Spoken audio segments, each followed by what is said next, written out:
There is a frequency of being that certain women carry, a silent hum of intelligence that operates beneath the surface of everyday life. It's not something you can list on a resume or measure with a test.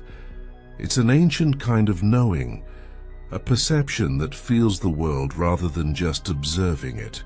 You felt it, perhaps in yourself or in the presence of another. A woman who walks into a room and the very air seems to settle. She doesn't need to say a word to command respect, because her power isn't about volume, it's about resonance. She is tuned into a channel that most of us only stumble upon in dreams or moments of profound crisis. The pioneering psychologist Carl Jung spent his life mapping these hidden territories of the human psyche, and he identified in certain women a profound development of what he called the feeling function, not as emotion, but as a radical form of perception. This isn't about being nice or sensitive in the superficial sense. This is about possessing a psychological instrument so refined it can detect the unspoken truths that pulse beneath the surface of our lives. What if the very traits that made you feel different, too intense, or overly perceptive were not burdens, but the signatures of a sophisticated spiritual intelligence? What if your sensitivity was your superpower? Over the next while, we're going to explore 5 of these invisible traits. This isn't about creating a hierarchy, but about offering a mirror. For some, this will be a validation of a lifetime of unexplained experiences. For others, it might be a key to understanding the mysterious women who have changed their lives simply by existing within them. The first trait is perhaps the most immediate, the one you've likely felt most acutely. These women are masterful translators of energy. They don't just listen to your words. They read the entire symphony of your being. The tremor in your hand, the slight hesitation in your breath, the flicker of light behind your eyes that contradicts what your mouth is saying. When she enters a space, she is not just taking in people and furniture. She is absorbing the emotional weather of the room. She can feel the aftermath of an argument that happened hours earlier, the secret joy someone is carrying, or the heavy cloak of anxiety someone is trying to conceal with a smile. Jung understood this as the feeling function operating at its highest capacity. He distinguished it sharply from sentimentalism or moodiness. This is a cognitive faculty, a way of evaluating and navigating reality based on the values and energies present. It's a form of pattern recognition, so advanced it looks like magic. But it's rooted in a hyper-awareness of the subtle, non-verbal cues that most of our busy minds filter out. This ability often has its roots in necessity. For many, it was forged in the fires of a childhood where reading the emotional climate was essential for safety. They learned to predict storms by the subtle shift in a parent's posture, to sense danger in a tone of voice that others would miss. This hypervigilance, born from a need to survive, can later refine itself into a profound intuitive gift. It's an ancestral inheritance too, a wisdom passed down through the bloodline of grandmothers who had to be cunning, who had to read the intentions of others to protect their families, who developed a deep embodied knowledge of human nature. This legacy lives on in the woman who feels overwhelmed in crowded shopping malls, who is exhausted after seemingly pleasant social gatherings, or who has an immediate, visceral certainty about a person's character that later proves astonishingly accurate. But let's be clear, this gift is a double-edged sword. To see clearly is to see the shadows others hide. To feel authentically is to be constantly confronted with inauthenticity. This can lead to a deep sense of isolation. These women often become unwitting mirrors, reflecting back truths that people are not ready to face. Their very presence can feel like a confrontation to those who are not living in alignment with their own truth. They are the keepers of emotional honesty, and in a world that often runs on performance, that can be a lonely role. Have you ever met someone and known, with a certainty that defied logic, that you couldn't trust them? Have you ever walked into your home and felt a thickness in the air that told you something was wrong long before anyone said a word? This is the language of energy, and for these women it is their mother tongue. It's not a paranoia, it's a perception. And learning to trust this perception is the first step in honoring this profound aspect of spiritual intelligence. This mastery of the unseen world leads us directly to the second trait, an innate connection to the symbolic and mythic dimensions of life. These women have a foot in two worlds, the concrete reality of daily life and the vast imaginal realm of the collective unconscious. Jung's concept of the collective unconscious is pivotal here. He saw it as a deep layer of the psyche shared by all humanity, a reservoir of universal patterns, symbols, and archetypes that shape our experiences. While most of us occasionally dip into this ocean through powerful dreams or moments of déjà vu, spiritually intelligent women often have a more permeable boundary. They maintain a living, breathing relationship with this domain. Their dreams are not just random neural firings. They are narratives full of guidance. They experience synchronicities, those meaningful coincidences that feel like winks from the universe, with a frequency that can't be dismissed as mere chance. A chance encounter with a hawk might arrive at the precise moment they are struggling with a question of perspective. A song on the radio might speak directly to a hidden sorrow they've told no one about.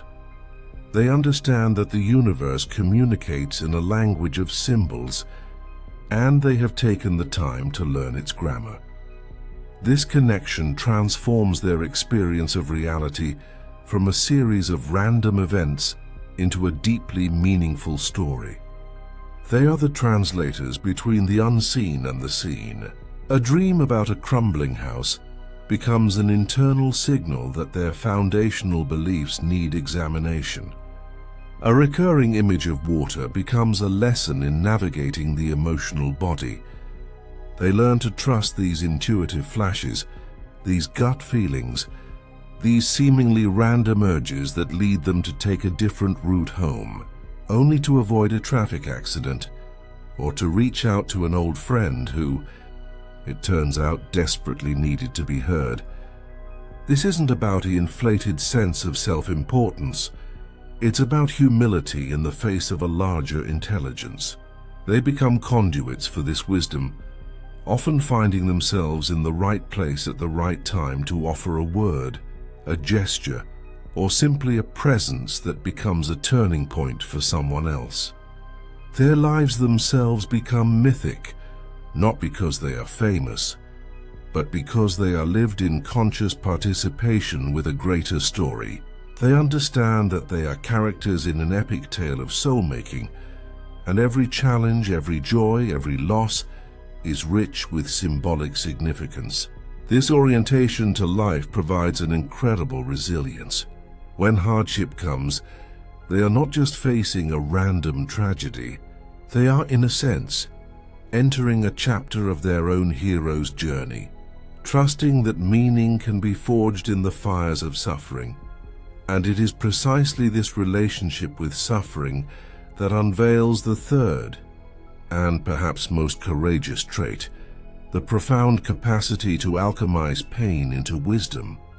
These women do not bypass their suffering with spiritual platitudes. They do not pretend that darkness does not exist. Instead, they practice a kind of psychic alchemy, turning the lead of trauma, grief, and failure into the gold of compassion and insight. Jung called this process the work of the transcendent function. It's the psyche's innate ability to hold the tension between opposites, light and shadow, joy and sorrow, strength and vulnerability, until a new, higher understanding emerges that transcends the initial conflict. This is the path of the wounded healer, an archetype found across cultures. The wounded healer does not heal because they have all the answers. They heal because they have deeply known the territory of brokenness and have found their way back, carrying a map for others. This is not a passive process. It requires immense courage to voluntarily descend into the underworld of one's own pain, to sit with the demons of fear, shame, and grief that most of us spend our lives running from. But these women understand that the monster guarding the treasure is the treasure itself. By facing their shadow, by embracing the parts of themselves they have been taught to reject, they achieve a level of integration that is the hallmark of true wholeness. Their scars become not something to hide, but sacred sites of transformation, proof that it is possible to be broken open and become more radiant, not more brittle, as a result. This journey gives them a deep and authentic compassion. They can sit with you in your despair without needing to fix you, because they know that the healing is in the feeling. They offer not pity, but a grounded hope that is earned through their own trials. Their very existence becomes a testament to the fact that we can not only survive the unbearable, but can actually be forged by it into more complex, more loving, and more authentic human beings. The world often tells us to hide our wounds, but the spiritually intelligent woman knows that her greatest authority comes from the wounds she has integrated. Her pain becomes her purpose, her suffering her certification to guide others through their own dark nights of the soul. This deep internal work necessitates the fourth trait, a sacred relationship with solitude. In our extroverted culture, solitude is often mistaken for loneliness, a state to be avoided.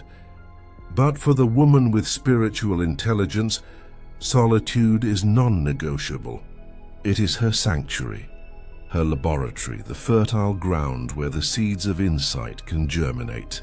This is not a solitude of isolation born from misanthropy, but a solitude of communion chosen from wisdom.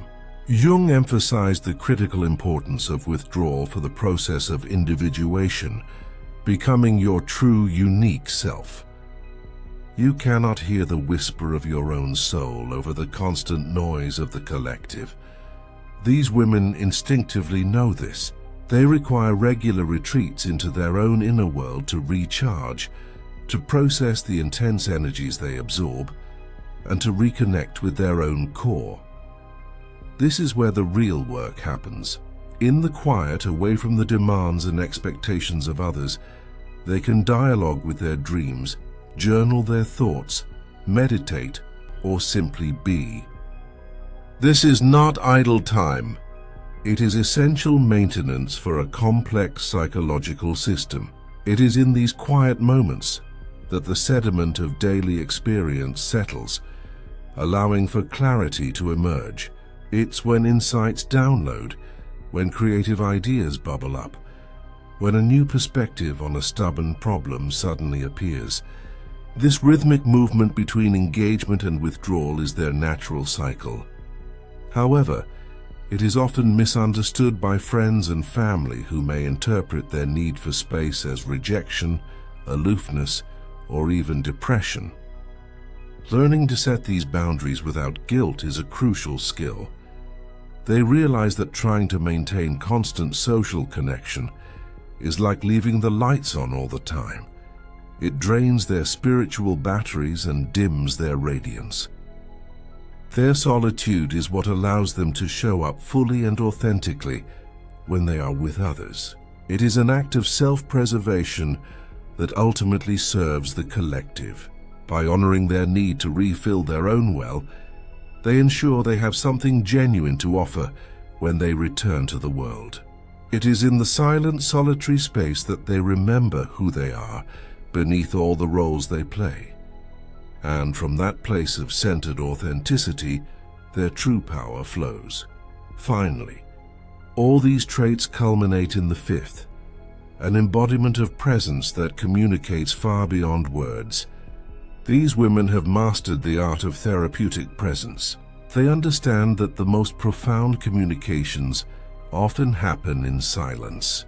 Their very being communicates safety, acceptance, and depth. When you are with them, you feel truly seen, not judged. They have a remarkable ability to hold space, to witness your experience without rushing to fix it, advise you, or make it about themselves. Jung spoke of this as a quality of being that facilitates healing. Their presence operates on an energetic level, calming nervous systems and inviting souls to come out of hiding. They communicate through a quality of listening that is so deep it feels like a form of grace. They are not just waiting for their turn to speak. They are fully with you. And in that field of attentive presence, your own truth has room to unfold and reveal itself. This economy of expression extends to their speech. When they do speak, their words carry weight and precision.